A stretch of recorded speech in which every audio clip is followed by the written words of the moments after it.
परम गुरु सहजात्म स्वरूप परम गुरु सहजात्म स्वरूप परम गुरु सहजात्म स्वरूप परम गुरु सहजात्म स्वरूप परम गुरु कल्पतरु सम सद्गुरु श्री राजचंद्र अहो अहो कड़िकाळने दुख जाड़ छोड़ी वृत्ति तुम शरणे वहो।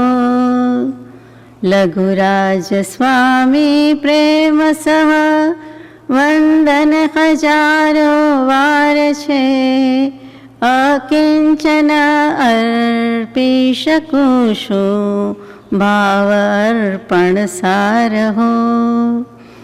નથી નાથ જગમાં સાર કાંઈ સાર સદ્ગુરુ પ્યાર છે પ્રભુ પ્રેમના અવતાર અતિ ઉપકાર આપ અપાર હો।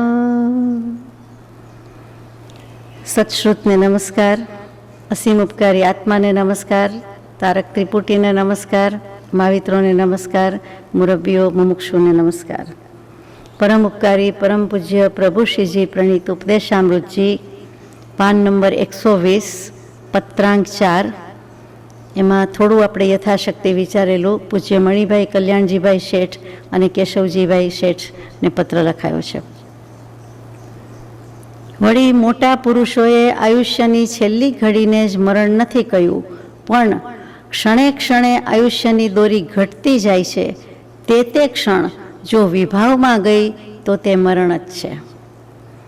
આપણે 72 વર્ષ 92 વર્ષ 95 વર્ષ કહીએ અને છેલ્લી ઘડીએ જ મરણ આવે છે એમ નથી, એટલે કે અંતિમ શ્વાસ પૂરો થાય છે એમ નથી, પણ છેલ્લી ઘડીને મરણ નહીં કહેતા, ક્ષણે ક્ષણે એટલે કે જન્મ્યા ત્યારથી અને ખરેખર તો માતાના ઉદરના 9.25 મહિના એ પણ ગણવા જોઈએ, એટલે ત્યારથી આપણું આયુષ્ય બંધાતું જાય છે એમ નથી, પણ વપરાતું જાય છે, ખૂટતું જાય છે, ઓછું થતું જાય છે। એટલે કે લોકોને જન્મદિવસની ઉજવણી ગમે, 25, 50, 75, 95, 99 વર્ષની ઉજવણી ગમે, પણ વિચારવાનું છે કે એક તો વરસગાંઠમાં હતું, તે વરસગાંઠને દિવસે એક વરસગાંઠમાંથી ઓછું થયું, એટલે આપણને તો એ ઉજવવાનો કોઈ અફસોસ કે હરખ શોખ કંઈ હોતો જ નથી। શોખ પણ રાખવા જેવો નથી, હરખ પણ રાખવા જેવો નથી, જે છે તે છે, જે બને છે તે બને છે, તો એમાં ઉજવણાની કોઈ જરૂર નથી। છેલ્લી ઘડીએ મરણ નથી કહેવાતું, પણ સમય સમયે આપણે આપણા આત્મભાવમાં સ્વભાવમાં નથી રહી શકતા, એટલે વિભાવ છે, એટલે કે ભાવનું મરણ જ થઈ જાય છે। એટલે વિભાવ, પરભાવ, દેહભાવ સિવાય અથવા તો આત્મભાવ સિવાયના દેહભાવ એમાં જ લગભગ સ્થિતિ હોય છે, એટલે સમય સમયે મરી રહ્યો છે એમ કીધું છે। પરમ કૃપાળુ દેવે બહુ પુણ્ય કેરામાં કહી દીધું, ક્ષણ ક્ષણ ભયંકર ભાવ મરણે કાં અહોરાચી રહો।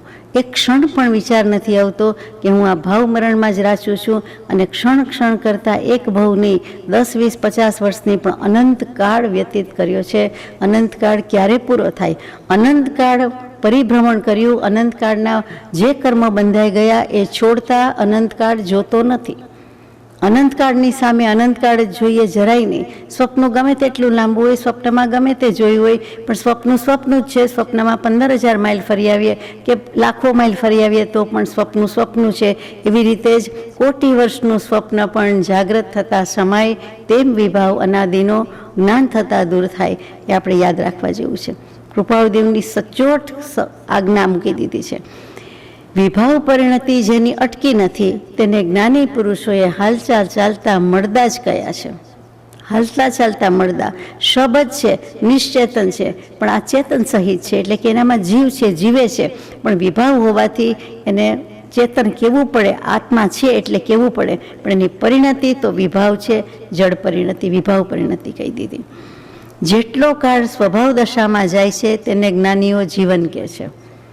એટલે જગતમાં જડ અને ચેતન સમજવા જેવા છે, છદ્રવ્ય સમજવા જેવી છે, અને સ્વભાવ અને વિભાવની વાત સમજવા જેવી છે। બીજું કાંઈ કરવા જેવું સમજવા જેવું નથી।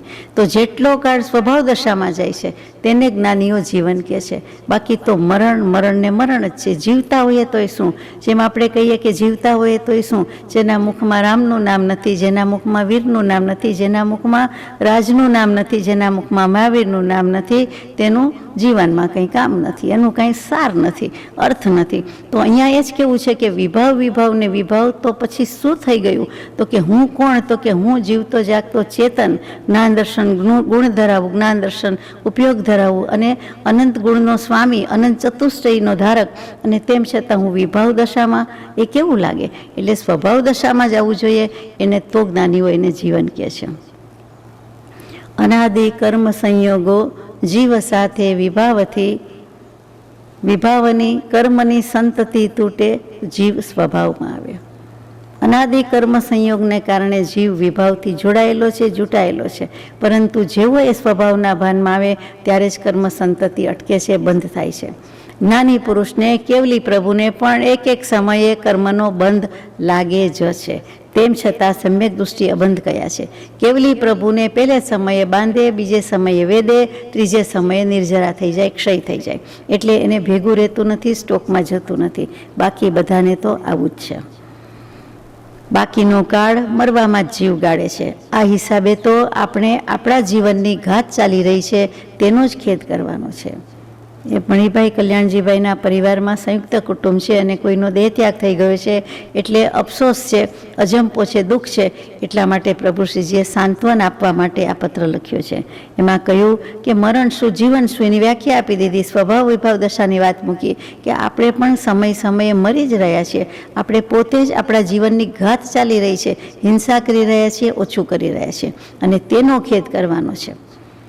આમ દૃષ્ટિ ફેરવીને જીવ જુએ તો લૌકિક વસ્તુઓ કે સંબંધીઓના વિયોગ કરતાં અનંત ગણો ખેદ કરવા યોગ્ય તો આપણા આત્માની અધમ દશા છે. બીજાનો વિચાર કરે, અરે રે એનું શું થશે, એના ઘરનું શું થશે, એના ઘરના મેમ્બર્સનું શું થશે, એના સગાવાલાનું શું થશે, આપણા સગાવાલા છે તો આપણું શું થશે, એમ નહીં વિચાર કરતા આ વિચાર કરવાનો છે. અનંત ગણો ખેદ કરવો જોઈએ કે હું ક્યાં છું, હું પણ આમ જ થોડા વખતમાં ગમે ત્યારે જતો રહીશ કે જતી રહીશ. મારી દશા છે, હું આત્મદશા કરીને જઈશ. આપણે કહીએ કે બીજું બધું જીવીને જાઉં છું, પૂરું કરીને જાઉં છું કામ, તો આપણે આત્માનું શું કર્યું? આત્માનું કલ્યાણ કર્યું છે કે કેમ? કરવાનું તો માનવ ભોગ મળ્યો તો આત્મકલ્યાણ જ હતું, તો કેમ આપણે ન કર્યું? તો એ આત્માની અધમ દશા વિચારવાની છે કે અધમ દશા હોય, પામર દશા હોય, અધમાધમ દશા હોય, એમાંથી જિજ્ઞાસુ દશા આવે અને એમાંથી સમ્યક દશા આવે. જે આત્માનું મૂળ સ્વરૂપ જ્ઞાની પુરુષોએ એવું વર્ણવ્યું છે કે તે કેવળ જ્ઞાન સ્વરૂપ, કેવળ દર્શન સ્વરૂપ, ક્ષાયિક સમ્યક્ત્વ સ્વરૂપ, અનંત સુખ સ્વરૂપ, અનંત વીર્ય સ્વરૂપ છે. એટલી બધી રિદ્ધિનો ધણી એવો આપણો આત્મા, છતાં બે આંખ હોય તો જોઈ શકે, ચિત્ત ઠેકાણે હોય તો જાણી શકે, પૂતગલ પદાર્થ મળે તો સુખ સમજી શકે એવો હીન વીર્યવાળો, પરાધીન, પૂતગલનું જ બહુમાનપણું કરનારો કંગાળ જેવો થઈ રહ્યો છે. તમે કંગાળ છો એમ જ્ઞાની પુરુષ કહેતા નથી. આપણે કંગાળ છીએ, આપણે પામર છીએ, આપણે ભાનમાં આવવાનું છે, ભાનમાં લાવવાનું છે કે અરે મને જ્ઞાની પુરુષે આવો કીધો, બધાને કીધા ને મને કીધો, એમાં શું? બધાને ભલે કીધા હોય, મને કેમ કીધો? એમ થવું જોઈએ કે મને કંગાળ કે, મને પામર કે. શું કામ? કે મારામાં અનંત જ્ઞાન, દર્શન, સુખ, વીર્ય, આ બધી રીતિ પડી છે, આત્માની અનંત ચતુષ્ટય વસ્તુ પડી છે, અને ક્ષાયિક સમ્યક્ત્વ પણ હું ધરાવી શકું, અનંત શક્તિ જ મળે. આટલી રીતિનો ધણી હોવા છતાં અંદર પડેલું છે, પ્રગટેલું નથી, છન્ન પ્રસન્ન, એકદમ ગુપ્ત રીતે પડેલું છે. પણ છે તો ખરું ને, આપણને બધી વસ્તુના પરિગ્રહનો સંતોષ જ હોય છે ને, બધું કાંઈ એકસાથે વાપરતા નથી. પણ મારી પાસે આટલું સોનું છે, આટલી ચાંદી છે, આટલા કપડાં છે, આટલું ધન છે, વગેરે વગેરે, તો એનું જ આપણને સંતોષ કે પરિગ્રહનો આનંદ લઈએ છીએ. અહીંયા પણ લેવો જોઈએ કે આત્માનું અનંત ચતુષ્ટય, આવું આત્મિક ધન, કુબેરનો ખજાનો, ભંડાર તો પાણી ભરે એટલું મારી પાસે આત્માની રિદ્ધિ સિદ્ધિ સમૃદ્ધિ છે. અને છતાં એકલો આત્મા શું કરી શકે? તો કે સિદ્ધાત્મા, એને દેહ તો હોય નહીં, ઇન્દ્રિય ન હોય, એ જોઈ ન શકે. એટલે સિદ્ધાત્મા, મુક્તાત્મા છે, એને કોઈ જોવાનું પ્રયોજન રહ્યું નથી. કાયા નથી, કશાય નથી, દેહ નથી, ઇન્દ્રિયો નથી, શરીર નથી, એને જોવા પણ નથી. એના જ્ઞાનથી આખા જગતના એક એક દ્રવ્યની એક એક સમયમાં ત્રણેય કાળની પરિણતિ દેખી રહ્યા છે, જાણી દેખી રહ્યા છે. સેજે ઝળકે છે, સેજે જણાય છે, ઉપયોગનો પ્રયોગ કરવો પડતો નથી, એમ જ જણાય છે. તો એવી દશા લાવવા માટે એમ કહે છે કે અત્યારે શું, તો અત્યારે આપણા આત્માની પાસે આટલી રિદ્ધિ સિદ્ધિ સમૃદ્ધિ, તેમ છતાં આંખ હોય તો જ જોઈ શકાય. સાચી વાત છે. આત્મા ભલે ને જીવતો જાગતો બેઠો હોય પણ આંખ જ ન હોય તો, અથવા આંખમાંથી જોવાની શક્તિ જતી રહી હોય તો જોઈ શકતો નથી. એટલે ઇન્દ્રિયનું પણ કામ છે, બળ છે, એમ કેવું છે. પછી મન ઠેકાણે હોય તો જાણી શકે. એટલે કે આપણે ગમે ત્યારે કોઈ વાત કરે તો યાદ રહેતી નથી, રસ પડતો નથી, સાંભળતા નથી, સમજતા નથી, એને ગ્રહણ કરતા નથી, યાદ રાખતા નથી. શું કામ? અને અમુક વખતે જ્ઞાનાવરણીય કર્મ માર્ગ આપતા હોય તો એ વખતે આપણને વગર જાણીએ ચાલતા ચાલતા સંભળાયેલું પણ યાદ રહી જાય છે અથવા સંભળાઈ જાય છે. તો કે ચિત્ત ઠેકાણે હોય તો, એમાં મનનો રોલ આવ્યો. 5 ઇન્દ્રિય, છઠ્ઠું મન, એ ઠેકાણે હોય તો જાણી શકે, નહીં તો કાંઈ જાણી શકે નહીં. પૂતગલ પદાર્થ મળે તો સુખ સમજી શકે. ઓ, આ વસ્તુ મને બહુ ભાવે ને મળી ગઈ, ઘણા વર્ષે જમ્યા, ઘણા દિવસે મળી, અથવા તો આજે બહુ સારી મળી, એવો કોઈ પણ ભાવ સ્વાદેન્દ્રિયનો કે બીજી કોઈ વસ્તુનો, કે ઘણા વખતથી આ મોડેલ બહાર પડ્યું હતું તો હવે મારે એ લેવું હતું અને આજે લઈ આવ્યા. પછી ટીવીનું હોય કે કમ્પ્યુટરનું હોય કે ધ લેટેસ્ટ જે આવતું હોય તે પણ આપણને એમ થાય કે હવે લઈ આવ્યા. તો એમાંથી સુખમાં ને કે હાશ સુખ, સુખ શું છે? તો કે એવા હીન વીર્યવાળો છે, એવો હીન પુરુષાર્થ છે. એટલે એવી નાની વસ્તુમાં એને સંતોષ થઈ જાય છે, તુચ્છ વસ્તુમાં સંતોષ પામી જાય છે. આત્માનું સુખ બાકી છે એવો એને અસંતોષ નથી. આટલો તો હીન પુરુષાર્થ છે. એટલે કે એનો હલકો પુરુષાર્થ છે, આછો પુરુષાર્થ છે, ઓછો પુરુષાર્થ છે, ન ગમે તેવો પુરુષાર્થ છે. પરાધીન, પરને આધીન છે. એ પર વસ્તુ સુખ આપી શકે, એ શાતા આપી શકે એમ મનાય, પણ સુખ તો નથી જ આપી શકતું. આપણને કાંઈ પણ મળે છે કે ચાલો ઉનાળો છે, હવા આવે છે, પંખો મળ્યો, એર કન્ડિશનર મળ્યું, તો એની હવા છે એ સુખ આપતી નથી. સુખ લાગે છે, પણ એ લાગે છે એ આભાસ છે, આરોપ છે, એટ્રીબ્યુટેડ સેન્સ કહેવાય. અને હકીકતમાં એમાં સુખ નથી, શાતા છે, કન્વિનિયન્ટ લાગે છે. એટલે કે શાતાકારી લાગે છે, આપણને કમ્ફર્ટ લાગે છે. તો કમ્ફર્ટ ઝોનમાંથી તો બહાર જવાનું છે. તો આ પરાધીનતા છે, એના ઉપર આપણે કેટલા પરાધીન. લાઇટ ન હોય તો ઘણું થાય નહીં, ઇલેક્ટ્રિસિટી ઓફ તો પતી ગઈ વાત. તો એમ પતાવી દેવાનું છે. તો સ્વ આધીન સુખ, સ્વને આધીન, એવું તો એક મોક્ષનું ને આત્માનું સુખ જ છે, બીજું કોઈ નથી. આવું પૂતગલનું બહુમાનપણું કરનારો કંગાળ જેવો થઈ રહ્યો છે. સાવ પામર, હલકો, તુચ્છ, ધિક્કારવા યોગ્ય, તિરસ્કારને પાત્ર, કંગાલિયત, ભિખારીપણું, એટલે કે ભિખારી જ એવો થઈ રહ્યો છે. તે મૂળ સ્વરૂપથી કેટલો પતિત, કેટલી અધમ દશામાં આવી પડ્યો છે. એની મૂળ દશા, આત્માની અસલિયત તો જ્ઞાન દર્શન ગુણ, જ્ઞાન દર્શન ઉપયોગ જ છે. અને શુદ્ધ, નિર્વિકલ્પ, અજર, અમર, અવિનાશી સ્વરૂપ જ છે. એની બદલે આપણે આવા હલકા થઈ ગયા, આવા સાવ નીચા પડી ગયા, સાવ ઠેકાણા વિનાના થઈ ગયા, એમ નહીં. આપણું ઠેકાણું સિદ્ધશિલાનું જ છે. અને ઠેકાણે ત્યારે જ પડ્યા કહેવાય કે જ્યારે આપણું આ ભવમાં કલ્યાણ થાય, ઠેકાણે પડીએ. ઠેકાણે પડવું એટલે આત્મા સ્વસ્થ થાય, મન સ્થિર થાય. એટલે સમ્યક દર્શન હોય, આત્મજ્ઞાન હોય તે. તો હકીકતમાં ફરી ફરીને હરી ફરીને ત્યાં આવ્યા કે ઉપર જવું છે પણ પહેલાં નીચે, નીચે તો છીએ જ, તો ત્યાંથી ઉર્ધ્વગામી થવાનું છે. તેનો વિચાર કરીએ. આપણા આત્માની દયા આપણે નહીં ખાઈએ, તેના હિતની ચિંતા નહીં કરીએ તો આપણે વિચારવાન શાના? પૂછે છે પ્રભુશ્રીજી. જો આપણે આપણું જ કલ્યાણ નહીં કરીએ, આપણે આપણા આત્માની જ દયા નહીં ખાઈએ, બીજાની જ ખાધા કરીએ અને બીજાની જ ખાયા કરીએ છીએ, તો કે આપણે વિચારવાન કહેવાઈએ. વિચારવાન એટલે અહીંયા મુમુક્ષુ જીવ. અનાદિકાળથી જે ભૂલ ચાલી આવી છે તે ભૂલ કઈ અને એ ભૂલ કેમ ટળે તેનો વિચાર મુમુક્ષુ જીવો કરે છે. અનાદિકાળના પરિભ્રમણની જે ભૂલ છે, હમણાં વાત ચાલે છે તે, કે ઉપયોગ ચૂકી જાય છે, એ જીવની મૂળભૂત અને બીજભૂત ભૂલ છે. ગૌતમ બુદ્ધને પણ એમ થયું કે મારું તો કલ્યાણ થઈ જાય, પણ જગતવાસી જીવો દુઃખી કેમ છે, એમાં રોગી કેમ છે, દરિદ્રી કેમ છે, વૃદ્ધ કેમ થાય છે, હું સંશોધન કરું, કંઈક હું સોલ્યુશન લાવું. પ્રભુ મહાવીર એમને પણ એમ જ થયું. વિચારની ઉત્પત્તિ થવા પછી તેમણે વિચાર્યું. સદબોધના અત્યંત એકાગ્રપણે વધતા બળે વિચારીને પ્રભુ મહાવીરે જે ભૂલ દીઠી છે, ઠામ ઠામ કહી છે, ઠેર ઠેર કહી છે, ઠેક ઠેકાણે કહી છે, શાસ્ત્રોમાં કહી છે, વ્યવહારમાં કહી છે, કથામાં કહી છે. કઈ ભૂલ ઉપયોગ ચૂકી જાય છે એ જીવની મૂળભૂત ભૂલ છે, બીજભૂત ભૂલ છે. અહીંયા પણ એમ જ કહેવું છે કે એવી કઈ ભૂલ રહી છે એનો વિચાર મુમુક્ષુ જીવો કરે છે. આ મનુષ્ય ભવ તે ભૂલ ઓળખીને ટાળવામાં મુખ્ય સાધન છે. મનુષ્ય ભવ મળ્યો, કંઈક પુણ્યાય છે તો મળ્યો, ઘણું પુણ્ય વપરાઈ ગયું, પછી પણ મહત પુણ્યનો યોગ છે કે આપણને ધર્મનું શ્રવણ ગમે છે, રુચિ થાય છે, કંઈક કરી લેવું એમ થાય છે, તો સાધન છે આપણી પાસે, સદબોધનું શસ્ત્ર છે, લડી લેવાનું ભગવાનના બોધનું હથિયાર છે. તો અત્યારે નહીં કરીએ તો ક્યારે કરશું? એટલે આ ટાળવા માટે, ભૂલ ટાળવા માટે ઉપયોગ શબ્દય સાંભળવા મળે છે, સમજવા મળે છે, વિચારવા મળે છે. કેટલાય જીવો તો ત્યાં સુધી પહોંચી જ શકતા નથી, આપણે ત્યાં સુધી તો પહોંચ્યા છીએ. સત્સંગ સમાગમ આદિ સર્વોત્તમ નિમિત્ત છે. સત્સંગ અને સમાગમ, સત્પુરુષનો સત્સંગ સમાગમ જે ઉત્તમ નિમિત્ત છે, સર્વોત્તમ નિમિત્ત છે, the best of the best કંઈક એવું હોય તો તે છે, બીજું નથી. જો તે ભૂલ આ મનુષ્ય ભવમાં પણ ન ટળી તો આ ભવ વ્યર્થ ગળ્યો, વ્યર્થ ગાળ્યો ગણાય. નકામો કહી દીધો, અર્થથી વિરુદ્ધ, આત્માથી વિરુદ્ધ દિશામાં ગયા, તેનું નામ વ્યર્થ, નકામું, ફોગટ, ઓલ ઇન વેઇન, મિથ્યા, બીજે જોડાઈ ગયો. મિથુન જોડાવું, બીજે જોડાઈ ગયો. તો વ્યર્થ વિવત્તા અર્થ એટલે કે આત્માથી વિશેષ નહીં પણ આત્માથી વિરુદ્ધ દિશામાં ગયો. આત્મા સમજવાની બદલે, આત્માની મર્યાદામાં રહેવાના બદલે એથી ઇતર, એથી બીજું, એથી જે કંઈ પર છે એટલે દેહ સંસાર ભાવ તેમાં ગયો. અને અન્ય ઢોર, પશુના કે નરક આદિના ભવમાં આવી અનુકૂળતા ક્યાંથી મળનાર છે?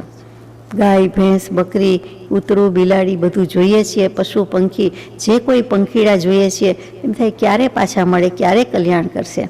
તો કે પશુના કહી દીધા, ઢોરના માલ છે પણ એના કહી દીધા. પછી નરક પણ યાદ કરાવી દીધી કે એના ભવમાં કરવાના છીએ, કલ્યાણ ક્યારે કરશું? કમ્ફર્ટ ઝોન ત્યાં છે, અનુકૂળતા મળશે, કન્વિનિયન્સ ત્યાં હશે, આપણને નહીં હોય. સ્વજનના મરણ આદિના આવા પ્રસંગોમાં સંસારનું સ્વરૂપ જેમ છે તેમ વિચારવાની અનુકૂળતા છે. આવા કોઈક પ્રસંગે ખબર પડે છે, જનારને તો વિચારવાનું રહેતું નથી, પણ સ્વજન, પરિજન, કુટુંબીજનો છે, સ્નેહીજનો છે, તેને આવા પ્રસંગમાં સંસારનું સ્વરૂપ આવું જ છે, આમ જ છે તેમ વિચારવાની અનુકૂળતા મળે છે, તક મળે છે. કે સ્વજનના આવા પ્રસંગમાં માયાનું આવરણ ઓછું હોવાનો સંભવ છે. ત્યારે માયા, કપટ, જૂઠ કાંઈ રહેતું નથી, કેમ કે આ નેકેડ ટ્રુથ છે, નગ્ન સત્ય છે, એસ્ટાબ્લિશ્ડ ફેક્ટ છે, સર્વસંમત વાત છે. કોઈ ઘર, કોઈ ભૂમિ કોઈના દેહ ત્યાગ વિનાની છે નહીં, હતી નહીં અને રહેશે નહીં. એ થવાનું જ છે, ગમે તે યોની હોય, ગમે તે જન્મ હોય, નાનો હોય જીવ હોય કે મોટો જીવ હોય, પણ આ વસ્તુ તો આવવાની જ છે. અને આપણે વાત કરનારા કે રડનારા કે વિચારનારા પણ રહેવાના નથી. તો પછી એ સત્યનો સ્વીકાર કરવાનો છે, તો ત્યાં માયા નથી. માયા ક્યાં નડે? આ ખુલ્લી કિતાબ છે, ખુલ્લા પાના છે, કોરા પાના છે, બધાએ જોયેલા, જાણેલા છે, સાંભળેલા છે, દેખેલા છે, તો ખબર જ છે કે આમ થવાનું છે. પછી શેમાં મોહ માયા થાય? તો કે ઓછું, માયાનું આવરણ ઓછું હોવાનો સંભવ છે. તેથી સરળ જીવાત્મા પોતાના વિચારમાં ઉતરી આ ભવ સફળ કરવાનો જોગ સદવિચાર, સદગુરુ કૃપાએ પામે તો આત્મકલ્યાણ દૂર નથી. કેટલી સરસ વાત કહી દીધી કે જે સરળ જીવાત્મા, જે સીધા છે, જેને મોક્ષે જવું છે, જેને કંઈક આત્માની પડી છે, કલ્યાણ કરવાની ભાવના છે, તે પોતાના વિચારમાં ઉતરશે કે હવે મારે શું કરવા યોગ્ય છે, મારી પાસે કેટલો સમય હશે. આ ભવ સફળ કરવા યોગ્ય એવો સદવિચાર કર, વિચાર તો પામ, સદવિચાર તો પામ. આત્માનો વિચાર સત પ્રત્યે લઈ જાય, આત્માના અસ્તિત્વ પ્રત્યે લઈ જાય, આત્માના ભાન પ્રત્યે લઈ જાય તેવો વિચાર મારી મેળે નહીં કરું. નિજ છંદ મતિ કલ્પનાએ બહુ ચાલ્યો, બહુ થાકી ગયો, હવે સદગુરુ કૃપાએ હું પામીશ તો મારું આત્મકલ્યાણ દૂર નથી. હવે સદગુરુની કૃપાની ખોટને ખામી જણાય તેની વાત આવી કે એ વસ્તુ મુખ્ય છે. નિજ છંદે ચાલીને ગમે તેટલો પુરુષાર્થ કરશે પણ ભવ પરિભ્રમણનો આરો વારો આવવાનો જ નથી. કાળ કઠણ છે, દુષ્મ કે કડી કાળ કહેવાયો છે, છતાં કર્મનો તીવ્ર ઉદય એક સરખો હોવા સંભવ નથી. કાળ કઠણ છે, સમય ખરાબ છે, આપણે કહીએ છીએ તે રફ છે, ભારે છે, ખરબચડો છે, ભયંકર છે. દુષ્મ, દુષ્મ શું? તો કે સમ નહીં તે, એને તો વિષમ કહીએ. તો કે દુઃખે કરીને ધર્મ પ્રાપ્ત થાય, સમનું સુખ પ્રાપ્ત થાય, તેનું નામ દુષ્મ. કે દુઃખે કરીને, મુશ્કેલીથી, દુર્લભ નથી કીધો, દુર્લભ કીધો, અલભ્ય નથી કીધો, ઇમ્પોસિબલ નથી, પણ થોડી વાર લાગે છે. તો કે દુષ્મ, દુઃખે કરીને ધર્મ પ્રાપ્ત થાય, ધર્મને પ્રાપ્ત કરવાના સાધન પ્રાપ્ત થાય, સદગુરુ પ્રાપ્ત થાય, સદગુરુનો જોગ થાય, એની કૃપા થાય, બધું દુઃખે કરીને ધર્મ પ્રાપ્ત થાય છે. એને કડીકાળ પણ કહ્યો છે. આ કડીકાળ છે, 5 મુહારો, વિષમ કાળ, ધીટ, હુંડ, અને કેવો ભયંકર છે, વાઘ જેવો બિહામણો છે, ભયંકર છે. અને ક્યારે આવે? તો કે અનંતકાળના પરિભ્રમણમાં 140 જેટલા પૂતગલ પરાવર્તનમાં એટલા આરા જાય, એમાં એટલા કાળ ચક્રમાં 5 મુહારો જ્યારે આવે ત્યારે આવો કાળ આવે. દર 24માં આવો વિષમકાળ આવતોય નથી. આ કડીકાળથી તો ક્યાંય ભયંકર સ્વરૂપ થયું. છતાં કર્મનો તીવ્ર ઉદય એક સરખો હોવા સંભવ નથી. દરેક જીવ જુદો છે. બધાને વિષમકાળ હોય એટલે કર્મનો તીવ્ર ભયંકર ઉદય હોય એવું જરૂરી નથી. જેમ ભગવાનને આટલા બધા કર્મ હતા તો આપણને તો એનાથી ઘણા વધારે હોય એમ માની લેવાની જરૂર નથી. ભગવાનને ઘણા હતા, અનંત ભવના ભેગા થયા હતા અને એમાંથી એમણે ખપાવતા ગયા, તો ખપાવતા વાર લાગી નથી એ બરાબર છે, પણ આપણે કર્મ વધારે જ હોય એવું માની લેવાય? તો પછી આપણને વધારે પામરતા લાગે. ભગવાનને હોય ઉપસર્ગ પરીક્ષા આવ્યા હોય તો આવ્યા હોય, કોઈ જીવે વેરઝેર કર્યું હોય, રાખ્યું હોય, દુશ્મની કરી હોય તો આવ્યા કરે. આપણે એટલા ન પણ હોય. એમને તો કર્મ ખપાવાતા એટલે ઉપસર્ગ પરીક્ષા સહન કરી ગયા, આપણે ન પણ સહન કરી શકીએ. આપણા એટલા કર્મના તીવ્ર ઉદય ન પણ હોય, એ પણ માનવા જેવું છે. આપણી પાસે સ્ટોકમાં ખલાસ થવા આવ્યા હોય એવું બને ને, સવડું લેવાય ને, બંને બાજુથી વિચાર કરાય. જેમ નરકે જવાય એમ સ્વર્ગે જવાય ને, પણ આપણે તો બેયમાં રસ નથી, આપણને મોક્ષે જવામાં રસ છે, એ જુદી વાત છે. જીવ ધારે તો ધર્મનો અવકાશ આ કાળમાં પણ પ્રાપ્ત કરી શકે તેવું ભગવંતે કહેલું છે. ન થાય એવું કંઈ નથી. આ ભગવંત તો કરી જ ગયા, ચોથા આરામાંય કરી ગયા, 5મામાંય કરી ગયા. કૃપાળુદેવ તો 5મા આરામાં છતાં કરી ગયા. પ્રભુશ્રીજી 5મા આરામાં છતાં છાપ આપી કે ચોથા આરાના મુનિ. આ ચોથા આરાની વાનગી છે. ચોથા આરાની વાનગીને આરોગો, પ્રસાદો, એનાથી પ્રસાદિત થાવો, પ્રસાદિત થાવો. કૃપાળુદેવની છાપ છે કે આ ચોથા આરાના મુનિ. કેટલી સરળતા, નિર્વ્યાજ સરળતા અને નરી નિખાલસતા, નિર્દોષતા હોય ત્યારે આ બિરુદ મળે. કોઈ માયા કપટનો અંશ નહીં, કોઈ એવો ભાવ નહીં. અને ત્યારે કૃપાળુદેવ એમના મનોગત ભાવ પણ જાણીને કહી શકીએ કે આ પુરુષ ચોથા આરાની વાનગી, ચોથા આરાનો પુરુષ છે. મુનિ પુંગવ જેવા શ્રેષ્ઠ, મુનિ પુંગવ કહીએ છીએ, મુનિ શ્રેષ્ઠ એવા શ્રી લઘુરાજ સ્વામી નમસ્કાર છે. પણ જીવ જાગવો જોઈએ. એટલે આપણને કહે છે ન થાય એવું કાંઈ નથી. ગમે તેવું પેપર ખરાબ હોય, એક્ઝામમાં પણ બધા કેટલાક પાસ થાય જ છે, કેટલાક એ ગ્રેડ લાવે જ છે, કેટલાક એ પ્લસ લાવે છે, ટોપર હોય જ છે. તો પછી પેપર અઘરું હતું ને ભલે ને અઘરું હોય, બધાને બીજાને અઘરું લાગ્યું હોય, અઘરું હતું પણ પોતાને ફાવી ગયું. બધાય ક્યાંક ધનમાંથી કોઈ કહે કે બધા ધન દોલત વિનાના થઈ ગયા. મસ્ત દોલતનું તો કામ જ એમ છે કે 2 લાત 2 લાત મારીને જ નીકળી જાય, એનું નામ દોલત કહેવાય. તો એ જતી રહે, પણ બીજાના માટે ખરાબ કાઢશે. પણ આપણો ધંધો સારામાં સારો ચાલ્યો. વર્લ્ડ વોર આવી ગયા, ક્યાંક ટોરપીડો લાગી જાય, ક્યાંક ટોર્નેડો આવી જાય, ક્યાંક હરિકેન આવી જાય, કેટલાય ને કેટલું નુકસાન થાય. પણ બીજા કહી શકે કે મારે તો દસકો સારો છે. એક જગ્યાએથી પૈસા ખાલી થાય છે, બીજી જગ્યાએ ખિસ્સા ભરાય છે. આ નિયમ છે. દુનિયામાં ગમે ત્યાં જાઓ, ક્યાંક ખાલી ને ક્યાંક ભરાય, ક્યાંક ભરતી ને ક્યાંક ઓટ. આ જ નિયમ છે. તો જેને મળ્યું એ તો એમ કે ને મારા માટે તો સોનેરી દસકો હતો. ભલે ને વર્લ્ડ વોર આવ્યું કે ઇન્ડિયા પાકિસ્તાનના ભાગલા પડ્યા કે, પણ મારા માટે તો એ 10 વર્ષ મેં બરાબર કમાઈ લીધું. તો એના માટેને ગોલ્ડન પીરિયડ લાગે છે. તો આપણે ધર્મરૂપી ધન, આત્મારૂપી ધન કે લક્ષ્મી કમાઈ લે તો આપણને કેટલો સોનેરી લાગે, કેવો સુવર્ણકાળ લાગે કે ચોથા, 5મા, 6ઠા આરાની વાત જવા દો, મારું કામ થઈ ગયું એટલે બસ મારું પેટ ભરાઈ ગયું. બીજા ભૂખ્યા હોય અથવા તો બીજાને નથી મળ્યું, ચિંતા થાય, દયા આવે, પણ મને તો ગમે ત્યાંથી મારા પ્રારબ્ધમાં હતું તો મળી ગયું, એમ વિચારવાનું છે. જીવ જાગવો જોઈએ અને આત્મકલ્યાણનો લક્ષ્ય રાખવો જોઈએ. તેને માટે પુરુષાર્થ આરંભવો જોઈએ. આમ વાતો કરીએ કાંઈ થાય નહીં, વાતે વડા ન થાય. પ્રભુશ્રીજી કહે, અહીંયા નથી કહ્યું, બીજે કહ્યું છે. સમજીએ છૂટકો છે, સમજે તેનું કલ્યાણ છે, મોક્ષ છે. જો આ એક જીવ સહજમાં સમજે તો સહજ મોક્ષ છે, હમણાં સમજે તો, નહીં તો અનંત ઉપાય પણ નથી. કૃપાળુદેવનું વચન છે. જબ જાગેંગે આત્મા તબ લાગેંગે રંગ. કૃપાળુદેવનું જ વચન છે. આત્મા પોતે જાગશે તો થશે. જાગતાને જગાડાય કે સૂતેલાને ઊંઘતાને જગાડાય? સૂતેલા ઊંઘતાને જ જગાડવાનો હોય અને એ જ જાગે. જાગતો તો ગમે તેમ હોય પણ સાંભળે નહીં, હોકારોય ભણે નહીં અને જાગે નહીં, એ પડી રહે.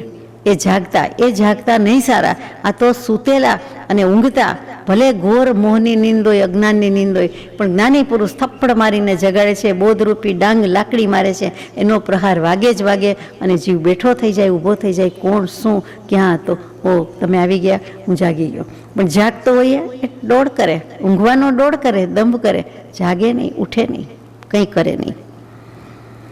તો અહીંયા વાત હતી કે જબ જાગેંગે આત્મા તબ લાગેંગે રંગ. કોઈના સમજવાથી આપણે સમજવાના નથી, આપણે સમજશું તો જ સમજણ આવે છે. જો સમ્યક્તરૂપી રત્ન પ્રાપ્ત થાય તો આ મનુષ્ય ભવ ચિંતામણી રત્ન તુલ્ય છે. ચિંતામણી રત્ન નામની એક વાત આવે છે, વસ્તુ આવે છે, કલ્પના અને ઉપમા છે કે એ રત્નથી ગમે તે વાંછિત મળી જાય. ખોટું નથી, મિથ્યા કલ્પના નથી, એમ તો છે. એવું રત્ન આવે છે, પણ એવું રત્ન તો શું કામનું? જોઈએ વસ્તુ મળે તો સંસારની મળે, વૈભવ વિલાસની મળે, કમ્ફર્ટની મળે, એશારામની મળે, ખાવા પીવાની મળે. એને શું કરવું છે? આપણે તો કાયા રહિત ને કશાય રહિત થઈને મોક્ષે જવું છે, એનું કંઈ કામ નથી આપણે. તો એવી રીતે ચિંતામણી રત્નમાં તો ચિંતવવું પડે, પણ મનુષ્ય ભવ મળ્યો છે, ધર્મ મળ્યો છે, તો એ ચિંતામણી રત્ન સમાન છે કે માગવું ન પડે, એની મેળે એનું ફળ મળી જાય. એટલે આ મનુષ્ય ભવ છે, એની પાસેથી કામ લઈએ તો આપણને સમ્યક્ત્વ અથવા આત્મજ્ઞાન, સમ્યક દર્શન રૂપી રત્નત્રયની પ્રાપ્તિ થઈ જાય તેમ છે. એટલી બધી એમાં ગુંજાયશ છે, નહીં તો પશુવત છે.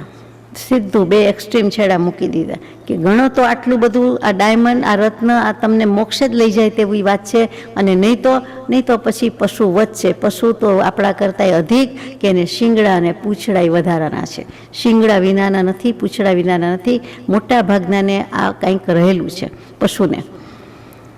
મનુષ્યોને નથી, એમ જ્ઞાની પુરુષોએ કહ્યું છે. સાહિત્ય સંગીત કલા વિહીન સાક્ષાત પશુર્પુચ્છ વિષાણહીન તે મર્ત્ય લોકે ભુવિભાર ભૂતા મનુષ્ય રૂપેણ મૃગાશરંતી. જે જીવોને સાહિત્ય, સંગીત કે કલાની કોઈ રુચિ રસ નથી, એટલે કે કોઈ આત્મા પ્રત્યેની પણ રુચિ નથી, આત્માનું સાહિત્ય, આત્માનું સંગીત, આત્માને કેમ પમાય એવી જ્ઞાન કળા, એમાં જેને રુચિ નથી, એ મનુષ્ય રૂપમાં આ પૃથ્વી ઉપર ભારરૂપ થઈને પશુની પેટે ફર્યા કરે છે, ચર્યા કરે છે. એવું સુભાષિતમાં આપણને શીખવાડવામાં આવ્યું હોય. જો સંસ્કૃતનો જરા કંઈ અભ્યાસ કર્યો હોય તો 8મા ધોરણમાં, 5મા ધોરણમાં જેને જ્યારે આવ્યું હોય ત્યારે પહેલાં 10 શ્લોકમાં આ શ્લોક આવતો. આપણને જગાડી દે કે અરે આપણને પશુ જેવા કહી દીધા, આપણને કાંઈ આવડત નહીં હોય, કાંઈ વિદ્યા નહીં હોય, કાંઈ ભણશું નહીં, કાંઈ શીખશું નહીં, અને જો આત્મજ્ઞાન નહીં લઈ લઈએ, સંકેત નહીં લઈએ તો આપણને આવા કહી દીધા જ્ઞાની પુરુષે. આમ જુઓ તો સારા શબ્દોમાં અપશબ્દ ગાળ જ આપી દીધી છે. અનાદિકાળનું પરિભ્રમણ ટાળવાનો લાગ આવેલો ચૂકી ન જવાય એટલો લક્ષ્ય અવશ્ય રાખવા યોગ્ય છે. જી, અનાદિકાળનું પરિભ્રમણ ટાળવાનું છે, અનંતકાળના હિસાબ આપી દેવાનો છે. અત્યાર સુધીમાં શું કહ્યું તો કે ઠગાયો આજ સુધી અત્યંત, હવે તો માફ કરો ભગવંત.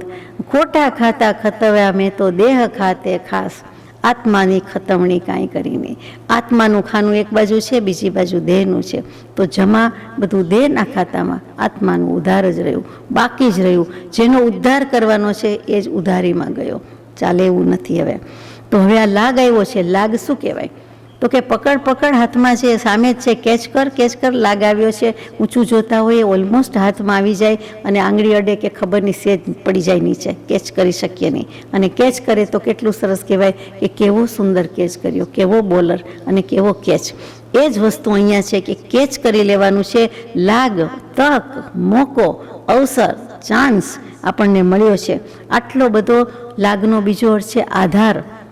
દાવ લેવાનો આવ્યો છે, દાવ પછી આધાર. આ શું કહ્યું કે પરિભ્રમણ ટાળવાનો આધાર એવો મનુષ્ય ભાવ મળ્યો છે. આધાર વિના શું થાય? તો કે આમ પણ કંઈ આધાર વિના થતું નથી. બેઝ જોઈએ છે, પાયો જોઈએ, અને આધાર કાર્ડ વિના પણ કાંઈ થતું નથી, એમ બધા કહે છે.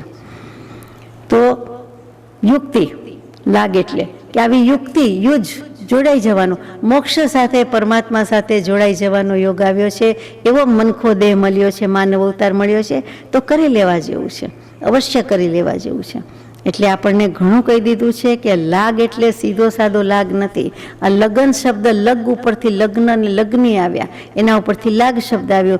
આ વસ્તુ સાથે લગ્ની લાગવી જોઈએ, આ વસ્તુની લગ્ન લાગવી જોઈએ, અને એ વસ્તુ માટે લગ્ન કરવા જોઈએ, એ વસ્તુની સાથે લગ્ન કરવા જોઈએ.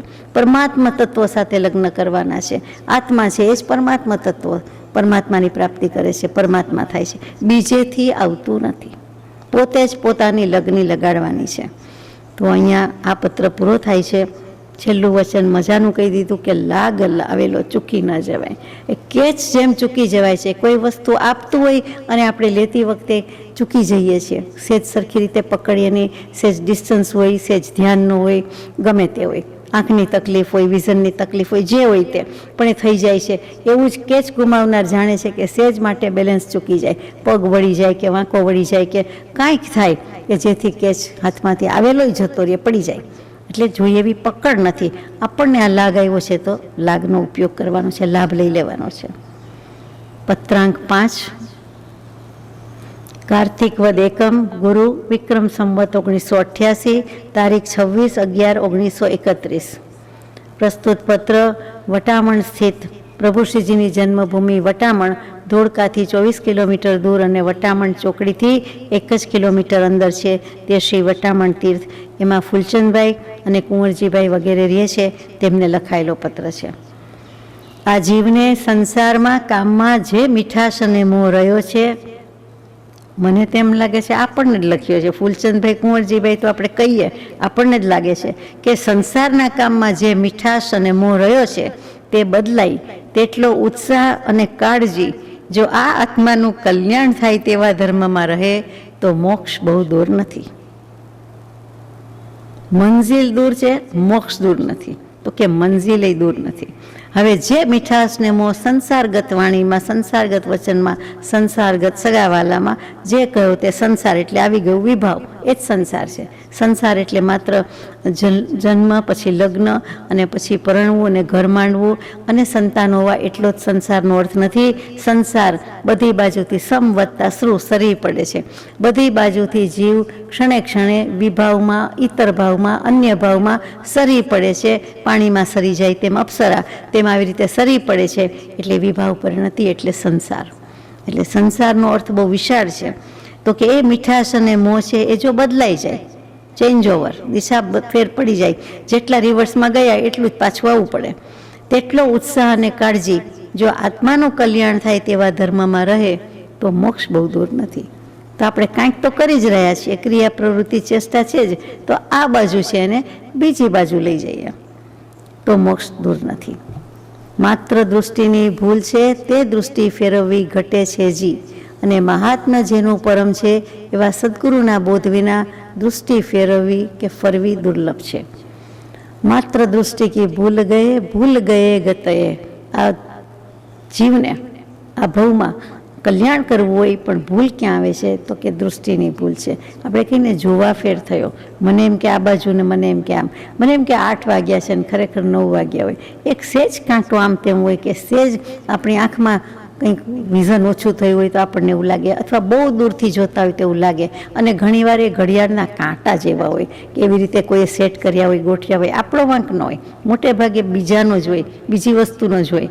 તો કે ત્યાં દૃષ્ટિ ફેરવીએ તો ખબર પડે છે કે બીજી ઘડિયાળમાં જોયું, ના ના આપણું બરાબર છે, એ લાગે છે 8 કે 9, ખરેખર તો આટલા જ વાગ્યા છે. એમ દૃષ્ટિ ફરી જાય. એવી રીતે કોઈ વસ્તુ જોવામાં ફેર થાય કે આ મીઠું છે અને આ ખાંડ છે, કયું હોય લખ્યું હોય તો બરાબર છે, કાં ચાખીને ખબર પડે. પછી એમ થાય કે જમણી બાજુ મીઠું રાખ્યું હતું કે ડાબી બાજુ ખાંડ રાખી હતી, ભૂલાઈ ગયું છે. તો કે એવું થાય, આ સુગરવાળી ચાય છે, આ સુગર વિનાની છે, જમણું ડાબું કે નાની મોટી કીટલ કે બદલાઈ જાય એટલે બધું ભૂલી જાય. તો કે દૃષ્ટિની ભૂલ છે. એમ જોવા ફેર જ છે અનંતકાળથી મિથ્યા મિથ્યા ને મિથ્યા. મિથ્યાત્વમાં જ રહ્યા તો હવે જોવા ફેર કરવાનો છે, સમ્યક દૃષ્ટિમાં જવાનું છે. નાત પંગત ભૂલી જવાની છે, બદલાવી નાખવાની છે. આ જ લાઈનમાં કાયમ જમવા બેસવાનું, આ બાજુ જ કરવાનું. શું કામ? આ વખતે લાઈન છે જ. હવે મિથ્યાત્વમાં તો ઘણો કાળ કાઢી નાખ્યો, બધું મિથ્યા હતું. સમજ આવી, ભાન આવી. કોનાથી? સદગુરુના બોધથી, સદગુરુના ઉપદેશથી આવ્યું પૂર્વ ભાન. નિજ પદ નિજમાં અહીં લયું, દૂર થયું અજ્ઞાન. તો હવે દૃષ્ટિ ફરી જાય. આમ પણ સમસ્ત ખેલ દૃષ્ટિનો જ છે. અધ્યાત્મ ગગનમાં તો સમસ્ત ખેલ દૃષ્ટિનો જ છે, મિથ્યા અથવા સમ્યક. તો હવે દૃષ્ટિ ફેરવવી ઘટે છે જી. અને મહાત્મ્ય જેનું પરમ છે એવા સદગુરુના બોધ વિના દૃષ્ટિ ફરવી દુર્લભ છે. પરમ મહાત્મ્યવંત એવા સદગુરુ ભગવંત, એને ભગવાન કહી દીધા છે. સદગુરુ પદ મેં સમાત હે અરહંતાદિ પદ સર્વ, તાતે સદગુરુ ચરણ કો ઉપાસો તજી ગર્વ. સદદેવ તત્વ, સદ્ધર્મ તત્વનું ઓળખાણ સદગુરુ તત્વ જ કરાવે છે. એના બોધ વિના દૃષ્ટિ ફરવી દુર્લભ છે.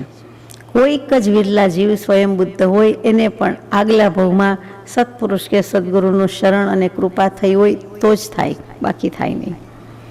જ્યાં સુધી સંસારમાં મહત્વ મનાયું છે ત્યાં સુધી સદગુરુનો વાસ હૃદયમાં થયો નથી.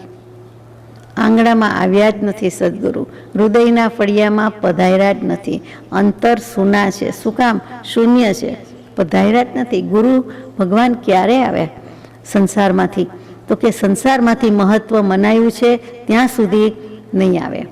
સંસારનું મહત્વ ઓછું થશે તો જ આપણું આંગણું કોરું ચોખ્ખું થશે. શુક્લ અંતઃકરણ વિના મારા કથનને કોણ દાદ આપશે? જીવ ચોખ્ખો થશે, નિર્મળ થશે, પવિત્ર થશે, એનું મન કંઈક સાફ શુદ્ધ થશે તો થાય. આ ખેડૂત જેવા ખેડૂત જગતના તાત કેવા તાપમાં કામ કરે કરાવે. અને આપણે જોઈએ તો ખેતીમાં બધું એમ થાય કે સાફ થઈ ગયું, હવે તો ચોખ્ખું ચણક છે. આપણને તો એમ જ લાગે, તોય કે ના થોડુંક હજી રહી ગયું છે. બાળી નાખે એટલે એ બી જૂનું હોય તે પણ બધું બળી જાય. અને કેટલું બધું સરસ ખેડી નાખે છે. શું કામ? તો કે ચોખ્ખું હોય, ભૂમિ ચોખ્ખી થઈ, સપાટની પણ સાફ થઈ, તો હવે એમાં સરખું વવાશે. હવે જે કાંઈ વાવશું તે સરખું ઉગશે. તો એને પણ એટલી ખબર પડે છે. તો આપણને કેટલો બોધ મળે છે કે ગમે તેટલી પસીના પડે, ગમે તેટલી મહેનત કરે, પણ ત્રિવિધ તાપમાં છીએ જ. એમાંથી જો આપણે સમાધિમાં જવું હશે તો આ મહેનત કરવી જ પડશે, ચોખ્ખું કરવું જ પડશે. હૃદય પવિત્ર, અંતઃકરણ ચોખ્ખું કરવું પડશે. બધું ભૂલીને, બધું કોરાણે મૂકીને, સાઈડ કરીને, અને સારું માઠું, શુભાશુભ ભાવ વગેરે બધું જ છોડીને, પક્ષપાત, પૂર્વગ્રહ બધાય વોરાવીને એટલે ઓસીરાવીને ત્યાગ કરીને આપણે આ કરવું જ પડશે. તો સદગુરુનો વાસ હૃદયમાં થશે. માટે આ ક્લેશરૂપ સંસારથી છૂટવાની ભાવના થયે જીવ સદગુરુની કૃપાને પાત્ર થાય છે. તો સદગુરુની કૃપા પાત્ર પણ થઈએ. અમી દૃષ્ટિ રાખજો આપણે કહી દઈએ, ભગવાનને ઓર્ડર કરી દઈએ કે અમી દૃષ્ટિ રાખો, અથવા એની નજરો અમી દૃષ્ટિ છે. તો કે એમ નથી, અમી દૃષ્ટિ રાખો એમ કહી શકાય નહીં. એની અમી દૃષ્ટિ છે જ. રાખો શું? આપણને કહે છે કે તમે રાખો, અમી દૃષ્ટિમાં ભીંજાઓ અથવા નિત્રો. આપણે કહીએ ભગવાન વરસાદ મોકલો, ભગવાનની પરમાર્થની વરસાદ છે જ, આપણે ભીંજાવાનું છે. આપણે છત્રી લઈને નીકળીએ, આપણે રેઇનકોટ લઈને નીકળીએ તો ભીંજાવાય? ન ભીંજાવાય. આપણે આવરણ રાખ્યા હોય તો ક્યાંથી ભીંજાવાય? સંતના ચરણ કમળની સેવા એ સર્વોત્તમ ઉપાય છે. સદગુરુને રીઝવવા હોય, એની કૃપા પાત્ર થવું હોય તો એના ચરણ કમળની સેવા.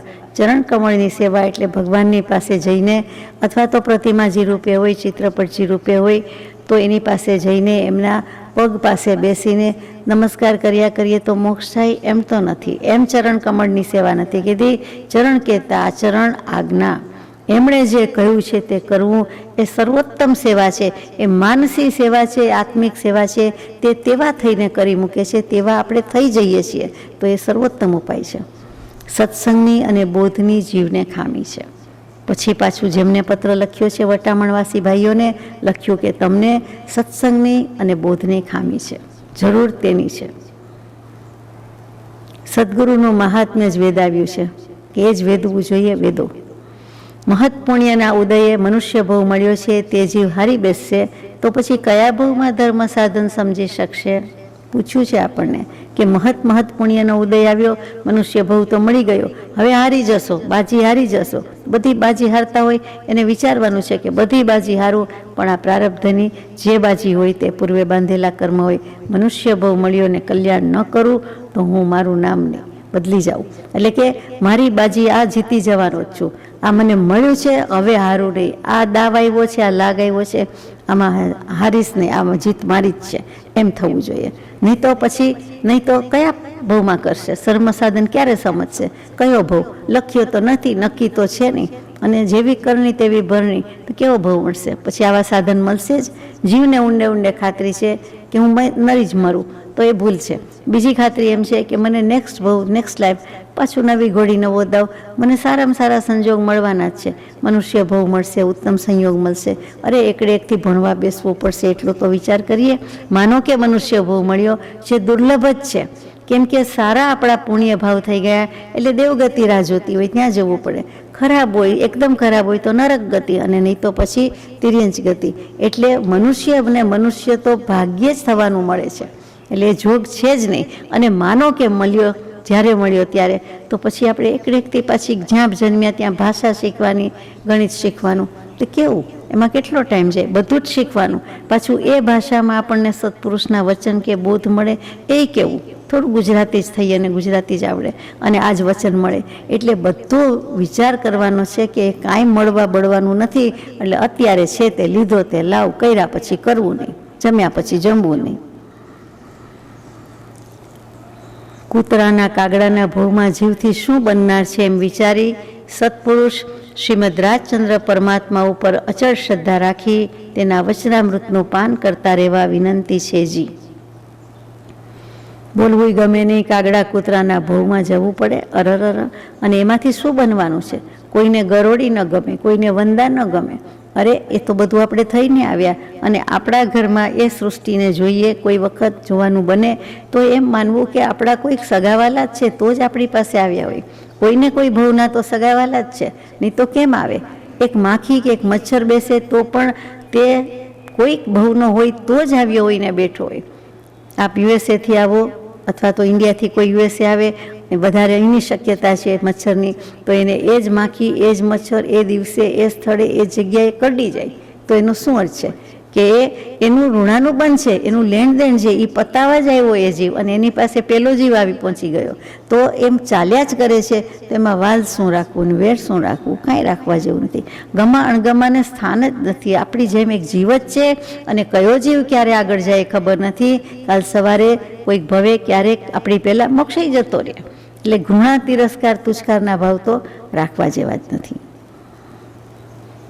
તો આવું બધું વિચારી સત્પુરુષ એવા પરમ કૃપાળદેવ ઉપર અચળ શ્રદ્ધા રાખી કે આ તો મને લઈ જ જવાના છે, નો મેટર વોટ. આપણું તો નામ એમાં છે જ, આપણે કાંઈક થોડુંક કરવાનું છે, બાકી આપણને મોક્ષે લઈ જવાના છે. એવી અચળ શ્રદ્ધા રાખવી, તેના વચનામૃતનું પાન કરતા રહેવા વિનંતી છે જી.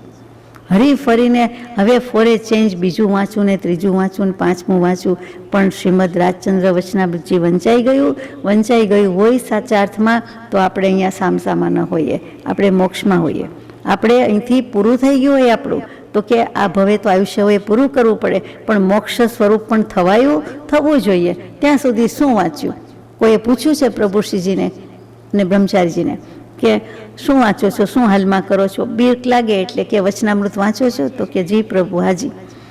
પછી તરત જ કહી દીધું, મનમાં જાણતા હોય કે આણે વાંચ્યું નથી, કાં સરખું તો વાંચ્યું જ નથી, અથવા વાંચ્યું જ નથી ને ખાલી ખોટું બોલી જાય છે, તો કે ધૂળ વાંચ્યું છે. બસ આવું જ્ઞાની પુરુષ કહે જ નહીં, પણ છતાં સામાન્ય સચોટ બોધ લાગે. આ કહેનારા ભાઈએ પ્રત્યક્ષ રૂબરૂ વાત કરી છે એટલે કહેવાય છે. તો કે ધૂળ વાંચ્યું છે આવું મને કહ્યું. મનમાં કીધું ત્યારે તો ભલે કહ્યું, તમને યાદ રહી ગયું, પણ પછીની જિંદગીમાં કેટલી વાર વાંચ્યું, કેટલું વાંચ્યું, કેવું વાંચ્યું, એ બોધ લેવાનો છે. વાંચે એની દશા ફરી જાય. સાચા અર્થમાં અભ્યાસ વાંચન તેને કહેવાય, બાકી તો પાના ફેરવ્યા કહેવાય.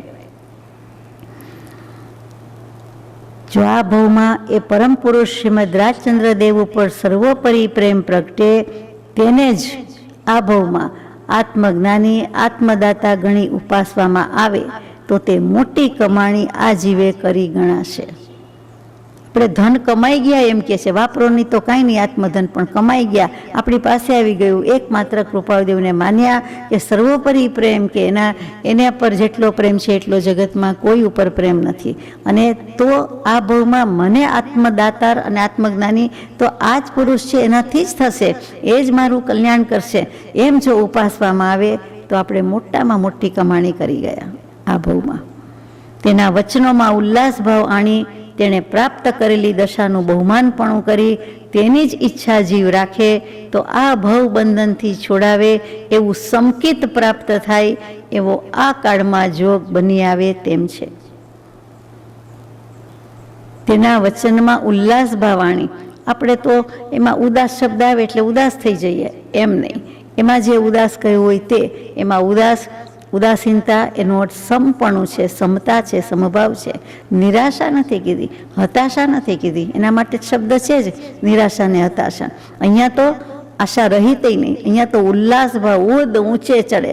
લાસ, શિવજી જેમ લાસ્ય નૃત્ય કર્યું છે, પ્રલય થઈ જાય, કર્મો ચકચૂર થઈ જાય, એવા વચનમાં આપણને ઉલ્લાસ ભાવ આવે. જેની નિત્ય પ્રત્યે સુખે નિષ્કારણ કરુણા નિરંતર સ્તવવામાં આવે છે. જેની નિષ્કારણ કરુણાને નિત્ય પ્રત્યે નિરંતર સ્તવવામાં આવે છે તેને આત્મ સ્વભાવ પ્રગટે છે. તો આપણને આત્મ સ્વભાવ પ્રગટવાની ચાવી અને સીધી ચોખ્ખી ચણક તો આપી દીધી છે 6 પદના અમૃત પત્રમાં. એ પણ પ્રભુશ્રીજીને લખાયેલો પત્ર છે. સૌથી પ્રથમ 6 પદ એમને અપાયા છે, આ રીતે અપાયા છે, દેશના રૂપે અપાયા છે અને તેમણે સાર્થક કર્યું. તો એના વચનમાં ઉલ્લાસભાવ માણીએ કે આ મારા ભગવાનના વચન છે, કેવું સરસ કીધું છે, કેવું સરસ કહ્યું છે. હું કરી શકતો નથી, આચરી શકતો નથી, પણ વચન પ્રત્યે જ એટલો અહોભાવ આવી જાય. તેણે પ્રાપ્ત કરેલી દશાનું એથી પણ બહુમાનપણું આવે કે એ તો વચન હતા, જડ છે, જડ ભાષા, પરિણતિ, પૂતગલ ભાષાના છે, પણ એમણે તો રીતસર રિયલ સેન્સમાં એમણે પરિણમાવ્યું. આત્મા થઈને બેઠો એ પુરુષ, ચરિતાર્થ કર્યું, આત્મસાત કર્યું. તો એ કેટલી મોટી વાત છે, કેટલી ઊંડી વાત છે, ગહન વાત છે. તો એના પ્રત્યે તો આપણને કેટલું બહુમાનપણું આવે. એક શબ્દ ઉપર છે અને નથી ઉપર આપણને બહુમાનપણું કે હાશ આજે આમ છે, હાશ આજે આમ નથી, તો રજા પડી, મજા પડી એમ કહીએ છીએ, તો આનંદ આવ્યો એમ કહીએ. તો એમ જે કહીએ છીએ એના જેવી જ આમાં વાત છે કે છે અને નથી ઉપર છે. તો વચન પ્રત્યે કેટલો ભાર છે અને વચનના કહેનાર પ્રત્યે કેટલું બહુમાનપણું આવે. આત્મસિદ્ધિ જે આવી અપૂર્વ, તો અપૂર્વ સિદ્ધિનો દેનારો કેવો અપૂર્વ અદ્ભુત પુરુષ હોય એમ પ્રતીતિ થાય. સત્પુરુષના વચનથી સત્પુરુષના જ્ઞાન ને દશા પ્રત્યે પ્રતીતિ આવે. એટલે ચોખ્ખું કહી દીધું છે કે તે દશાનું બહુમાનપણું કરી તેની જ ઈચ્છા જીવ રાખે.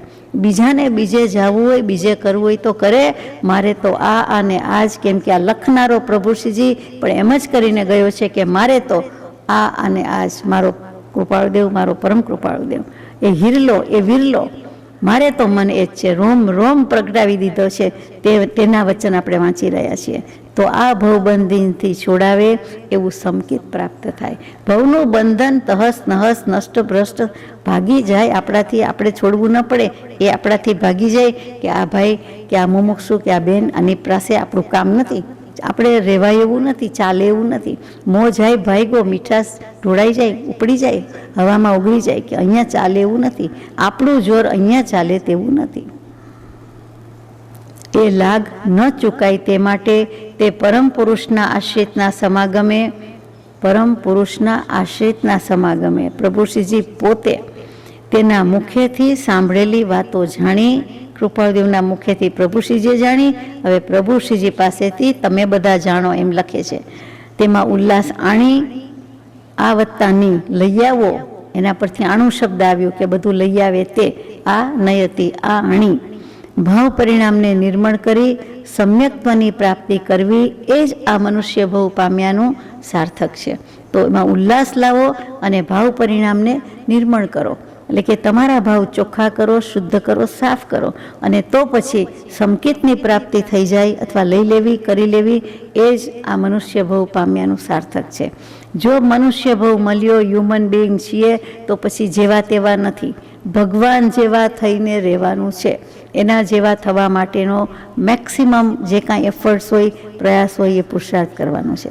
બીજી બધી વસ્તુ તો બહુ મળી, બહુ ભોગવી, ખાધું પીધું, આનંદ મળ્યો, વસ્ત્ર સજ્યો, બધું જ કરી દીધું છે, આભૂષણ પહેર્યા, બધું જ કર્યું. શું દેવગતિમાં ઉણપતિ? શું નહોતું? દેવ હોય કે દેવી હોય, શું નહોતું? તો પછી જેટલા સુખ કમ્ફર્ટ જેને કહીએ છીએ ભોગવ્યા, શાતા ભોગવી, એટલી જ અશાતા પણ ભોગવી છે. એ ભૂલવા જેવું નથી. બંને ભૂલીને અત્યારે આપણે મોટા મહાન મધ્યસ્થ માનવ તરીકે, તટસ્થ માનવ તરીકે રહેવાનું છે કે બધુંય કર્યું, આ બાજુય જવું નથી ને આ બાજુય જવું નથી, નદી કિનારે, દરિયા કિનારે ઊભા ઊભા જોયા કરવું, એનું નામ તટસ્થ. તટ એટલે કિનારો, કિનારે ઊભા ઊભા જોયા કરે, ન પાણીમાં ડૂબકી મારે, ન સ્ટીમર આવે એમાં બેસે, આ તો બીજા ગામની, આ તો બીજા દેશની, સ્વદેશ સિદ્ધ શિલાએ લઈ જાય એવું સફરી જહાજ હોય, એવું પ્લેન આવે તો બેસવું, નહીંતર તટસ્થતાથી જોયા કરવું, માત્ર જોયા કરવું. એ જ બોધ પરમાર્થનો વ્યવહારમાં છે, બધું જોયા કરવું, નવા કર્મ ન બાંધવા, એવી રીતે જોવું. આગળ જઈએ. બનનાર છે તે ફરનાર નથી અને ફરનાર છે તે બનનાર નથી, એમ પ્રાય છે. જે બનવાનું છે એ બનીને જ રહેવાનું છે, એમાં કાંઈ ફેરફાર નહીં થાય. જે નથી બનવાનું એ હર કોઈ બાને બનવાનું જ નથી, કોઈ પણ રીતે બનવાનું નથી.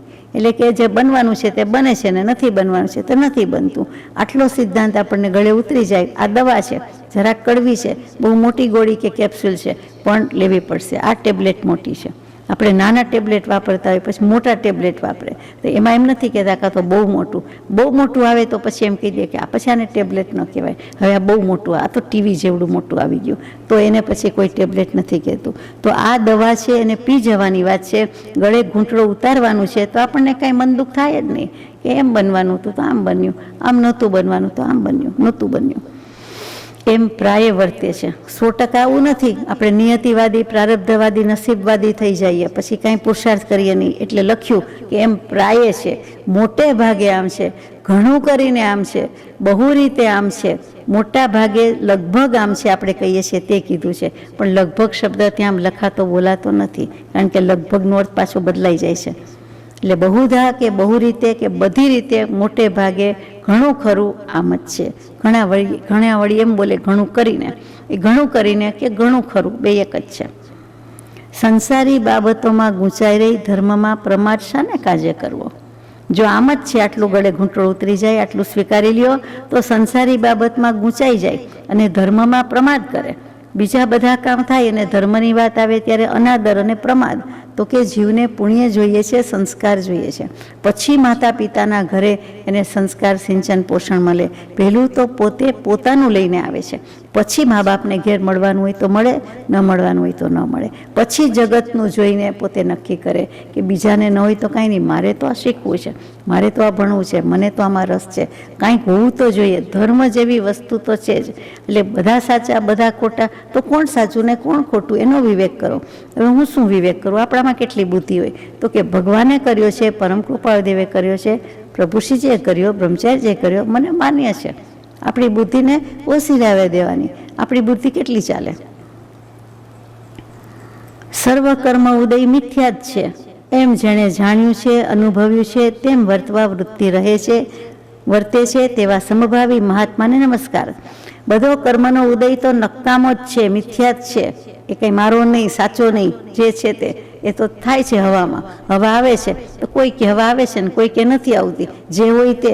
પણ હવા જેવું કાંઈક તો વાતાવરણમાં હોય અને હોય. પછી એમાં કેટલા ટકા કોના છે એ બધું પછી આવે છે, પૃથ્થકરણ પછી છે. છતાં આપણે વ્યવહારમાં બોલીએ કે હવા નથી, એટલે સમજી જવાનું કે પવનની લહેર આવે છૂટે એવી હવા નથી, બાકી તો હવા હોય જ. તો જેણે આમ જાણી લીધું કે આ બધો કર્મનો ઉદય મિથ્યા છે તેની તેને સોંપો, અવળી પરિણતિ છે, મારે કરવા રાખવા જેવી નથી, તો એવા સમભાવી મહાત્માને ત્રિકાળ નમસ્કાર કહી દીધા છે. ભૂતકાળમાં બનવા યોગ્ય બન્યું, બની ગયું, ત્યાં હવે શોક શો, કારણ કે હવે તેમાંનું કાંઈ નથી. આ વટામણવાસી બંને ભાઈઓને લખ્યું છે. એમાં જે કાંઈ ભૂતકાળની વાત હોય તે, ધંધાની ખોટ હોય, કોઈનો દેહ ત્યાગ હોય, કાંઈક ખોટું કામ થઈ ગયું હોય, ખોટું બોલાઈ ગયું હોય, જે કાંઈ હશે તે હવે તેમાંનું કાંઈ નથી. બને છે વર્તમાન સમયમાં, તે પૂર્વ સંસ્કાર કર્મના ફળરૂપ છે. અત્યારે વર્તમાનમાં જે કંઈ છે તે વાસી જમીએ છીએ એમ કીધું. પૂર્વ સંસ્કાર, પૂર્વના જે કંઈ કર્મ છે એના ફળરૂપે ઉદય છે. જીવે જેવા ભાવો અજ્ઞાન ભાવે કરેલા તે ભાવો કર્મરૂપે ઉદયમાં આવી જીવને મૂંઝાવે. તેમાં મૂંઝાવું શું? જેવા જેવા ભાવ કર્યા છે, જે કાંઈ પહેલાં ઈચ્છા કરી છે એ મળ્યું છે અને એ પ્રમાણે સુખ દુઃખ આવે છે, શાતા અશાત આવે છે અને આપણે ભોગવવું પડે છે. મોહાધીન માગ્યું, મોહ તો ત્યારે ક્યાંક માગ્યું ને કે મને આટલું હોય તો સારું, માગવું એટલે ઈચ્છા કરવી. એમ તો કંઈક માગ્યું તો કે મોહને અધીન થઈને માગ્યું, ઈચ્છ્યું, મળ્યું તો ખરું પણ તેમાં મૂંઝાવાનું રહ્યું તો દોષ કોને કહેવો? આપણે જ માંગ્યું, આ હાથ ના કર્યા હૈયે વાગ્યા, આપણે જ કરી આવ્યા ને પછી આપણે કહીએ કે મને તો આવું છે, પણ શું કામ થયું? મૂળમાં આપણે જ છીએ. આપણે જ કંઈક પૂર્વભાવમાં સારા ખોટા, સાચા ખોટા, સારા ખરાબ પરાક્રમ કર્યા. કેવી રીતે? તો કે એવા અશુભ ભાવ કર્યા, અશુભ ભાવ કર્યા તો કર્મ ઉદયમાં આવે, કર્મ બંધાય અને ઉદયમાં આવે છે. હરક્ષોક્ષો વ્યાજબી બને છે, જે કાંઈ છે તે વ્યાજબી ભાવ છે એમ કહે છે ભગવાન. અને તે પણ થઈ રહ્યા પછી કાંઈ નથી એમ થવાનું છે જ. એ થઈ રહ્યા પછી એટલે થઈ જશે, પછી એમ થશે હવે કાંઈ નથી. શરદી થઈ હતી, બહુ હેરાન થયો, પણ હવે છે મટી ગઈ, હવે યાદય નથી. પગ દુખતો તો હવે તો યાદય નથી. તો એવી રીતે કહે છે આવે છે તે જવા માટે તો ગયું, તો પછી ચિંતા શું, હરકશોક શું? એમ થવાનું છે જ. કર્મ ઉદય આવી ખરી જાય પછી નહોતા જેવું થાય છે તો પછી ચિંતા શી કે મારે ક્યાં કર્મ હતા, મારે તો કાંઈ વાંધો નથી, સારું જ છે એમ આપણે કહીએ. હોય ત્યારે અર્થ ધ્યાન કરીએ. બનવાનું બનશે, ભવિષ્યમાં જે બનવાનું છે તે પણ વર્તમાનમાં જેવા ભાવો થશે તેમ બનશે. ભવિષ્ય સ્થિતિ સુધારવી જીવના હાથમાં છે. સમ્યક ભાવો ભાવી જીવ સમ્યક સ્થિતિ પ્રાપ્ત કરશે, માટે સમ્યક ભાવો રૂડા છે. સમ્યક ભાવોની ભાવના કરવી જેથી આપણી સ્થિતિ પણ સમ્યક થશે. માટે કારણ શું થયું? તો કે સમ્યક ભાવ અને એ રૂડા છે, સારા છે. અસમ્યક પ્રકાર પર પદાર્થ પર ભાવ ભાવવા યોગ્ય નથી. અસમ્યક, સમકિત ન થાય તેવા કોઈ પણ ભાવ, તેવા કોઈ પણ પદાર્થ, તેવા કોઈ પણ પરભાવ જે કહી દીધા તે એ ભાવવા યોગ્ય નથી. પર વસ્તુની ના, પર દ્રવ્યની ના, પર ભાવની ના, તો આપણે કરવું શું એમ થાય. આમ સમજવા છતાં આ જીવ જગત તથા અસત્સંગવાસીઓના સમૂહમાં જે સમૂહ પૂર્વ કર્માધીન તેણે ભેળો કર્યો છે અને હજુ મોહવશ આંખ મીચામણા કરી કડવો લાગતો હોવા છતાં મધલીપી તલવારની માફક ચાટવાની અપેક્ષા એ ઈચ્છે છે. ફરીથી વાંચીએ કે આટલું જાણે છે તો પણ જીવ કેવો છે? તો કે જગતવાસી જીવો સાથે, અને જગતવાસી જીવો એટલે કેવા? તો કે લગભગ બધા અસત્સંગવાસી, સત્સંગી કહેવાની બદલે અસત્સંગી કહેવાની બદલે અસત્સંગવાસી, એનો નિવાસ, વાસ, આવાસ બધું અસત્સંગ જ છે. આપણને જીવને થતા ક્રોધ, માન, માયા, લોભ એ પણ દુર્જન છે અને એ પણ અસત્સંગ છે. અસત્સંગ એટલે અલ્પ સત્સંગ પણ કયો, અહીંયા તો અસત્સંગ કીધો છે. એટલે કે આવી બધી વસ્તુ છે. કોઈક ડાયો થઈને કે કાંઈક ધર્મને આરાધવાનું કરવા જતો હોય ત્યાં ફ્રેન્ડ સર્કલમાં કે કુટુંબ કબીલામાં કે ક્યાંક એવું મળી જાય કે કોઈ ટીચર પ્રોફેસર એવા મળી જાય તો એમ કે અરે ધર્મ કરાતો હશે આટલું બધું, મને તો કોઈમાં શ્રદ્ધા જ નથી, આસ્થા જ નથી, બધાય જૂઠા લાગે છે, બધાય ખોટા લાગે છે, આવી આસ્થા રખાય જ નહીં, આવી અંધશ્રદ્ધા રખાય જ નહીં, આવું કરાય જ નહીં, અને કાં તો હજુ યંગ છો પછી કરજો, અત્યારથી હોય એમ કરીને એને પાછા પાડે છે. એ પણ અસત્સંગ છે. પોતાનો અનાદર, પોતાનો પ્રમાદ જાહેર કરે છે, બીજાને આવી રીતે ચાવી ટાઈટ કરે છે, પુષ્ટિ આપે છે, એ પણ અસત્સંગ છે. તો કે આવા અસત્સંગી જીવો સાથે રહેવાનું છે. દુનિયામાં એવા જ લગભગ પડ્યા છે. તો કે જે સમૂહ, જે ગ્રુપ કે જે ટોળું પૂર્વ કર્માધીન જેણે ભેળો કર્યો છે, એટલે કે જગતવાસી જીવો જ બધા જ, અને હજુ પણ મોહવશાત આંખ મીચામણા કરે છે, નજરમાં આવતો જ નથી. એની સામે આંખ મીચામણા કેવા કહેવાય? તો કે હાથી છે, એને ગમે તેટલી વિનંતી કરો, ગમે તેવું કરો, પણ આમ એવી રીતે આંખ મીચકારી દે કે ગજની મિલિકા જ કહેવાય. આંખ મીચામણા હાથીના જ વખણાય, બીજા કોઈના નહીં. એને એવી જ કરતા આવડે. એક તો આંખે એવી, વધારે આપણે કહેવાય નહીં. બુદ્ધિને બળમાં હોશિયાર એવો હાથી નંબર 1 કહેવાય. બુદ્ધિ એટલી ને શક્તિ બળે એટલું, એટલા માટે એની આંખ મૂકી. તો એની આંખમાં એટલું બધું રહેલું છે એટલે આપણાથી વધારે કહેવાય એવું નથી. તો કે એ આંખ મીચામણા કરી જાય છે એટલે બીજા સામે જોતા જ નથી, પોતાની ચાલે જ ચાલે. તો એવું કરવા જેવું છે. તો કે આંખ મીચામણા કરીને કડવો લાગતો હોવા છતાં, નથી ગમતો સંસાર, ખારો છે, અપ્રિય છે, કડવો છે, તો પણ આંખ મીચામણા કરે છે, જોયું ન જોયું કરી નાખે છે. જાણતા હોવા છતાં અજાણ્યા થઈ જાય છે, જેમ સાંભળ્યું છતાં ન સાંભળ્યું કર્યું તેમ. તો કે મધલિપી તલવારની માફક કરે છે. તલવાર એ તલવાર, એના ઉપર મધ હોય, ગમે એટલી ગળાશ, ખટાશ, મીઠાશ સારામાં સારું મૂક્યું હોય, સ્વાદિષ્ટ બનાવ્યું હોય તો એ ચાટવાનું કહે તો જીવ એ ચાટવા જાય છે. ખબર નથી પડતી કે આ તલવાર, બેધારી તલવાર મારી જીભ કાપી નાખશે એમ ખબર નથી પડતી. તો કે એની જેમ ચાટવાની અપેક્ષા ઈચ્છે છે. આવા આંખ મીચામણા કરીને મોહવશાત બધું ઈચ્છે છે. તે જગત તથા અસત્સંગીઓને રૂડું મનાવવા, લોકલાજ લોકદૃષ્ટિમાં રહી પોતાનું ભૂંડો કરી રહ્યો છે, કરે છે તે વિચારે તો જીવ વૈરાગ્યને પામે. હું મારું જ ખરાબ કરું છું, ખાડો ખોડે તે પડે, હું આ ખાડો ખોદું છું, કોઈ બીજું આવીને પડે એટલે, પણ બીજું આવીને પડે એ પહેલાં પોતે જ પડી જાય, ભૂલી જાય કે મેં ખાડો ખોદ્યો છે, અહીં ખાડો રાખ્યો છે, પડી જાય છે. તો કે એવી રીતે કરતો જ નથી અને બીજાનું ખરાબ કરે, પોતાનું ખરાબ કરે છે. જગત અને અસત્સંગીઓને રૂડું મનાવવા, લોકલાજ અને લોકદૃષ્ટિમાં રહીને પોતાનું ભૂંડો કરી રહ્યો છે અને કરે છે તે વિચારે તો જીવ વૈરાગ્યને પામે તે નિસંદેહ છે. આટલો જ વિચાર આપણને આવી જાય તો સંદેહ વિનાના, ડાઉટલેસનેસ આવી જાય કે બરાબર છે, વાત તો આ જ સાચી છે, વૈરાગ્ય જ લાવવા જેવો છે, વૈરાગ્ય આવી જ જાય છે, લાવવો પડતો નથી. પણ પૂર્વ સંસ્કારના બળ પ્રબળતાને પામેલ હોવાથી અથવા જીવની શિથિલતાને લઈને લોકલાજ અને લોકદૃષ્ટિ તથા વિષય કશાયાદીમાં મધલિપી તલવારના રસમાં પડી રહેવું યોગ્ય નથી. એમ જાણતો છતાં આંખ મીચામણા કરી પડી રહે છે. તે શાને માટે? આપણને પૂછ્યું છે, આપણે જવાબ આપવાનો છે, પોતાને મનોમન આપવાનો છે. ભગવાને તો આપણને લખી દીધું કે કાં તો એને શું વાંધો છે, તો કે પૂર્વ સંસ્કાર બધા આડા આવે છે એટલે આપણે કર્મનો ઉદય કહીએ છીએ તે. પછી જીવની શિથિલતા એટલે કે પુરુષાર્થમાં પાંગડો થઈ જાય છે, સાવ જાણે કાંઈ હતો ન હતો એટલો નબળો, એટલી નબળાઈ વર્તે એને પુરુષાર્થ કરવામાં કે એમ થાય કે આના જેવું તો કોઈ વૃદ્ધ નથી, અથવા આના જેવું તો કોઈ મેં શિથિલ જોયું નથી, એમ આપણને થાય. ને લોકલાજ અને લોકદૃષ્ટિ, પછી લોકલાજ, સગા શું કહેશે, કુટુંબના શું કહેશે, ઘરના શું કહેશે, સમાજ શું કહેશે, દુનિયા શું કહેશે.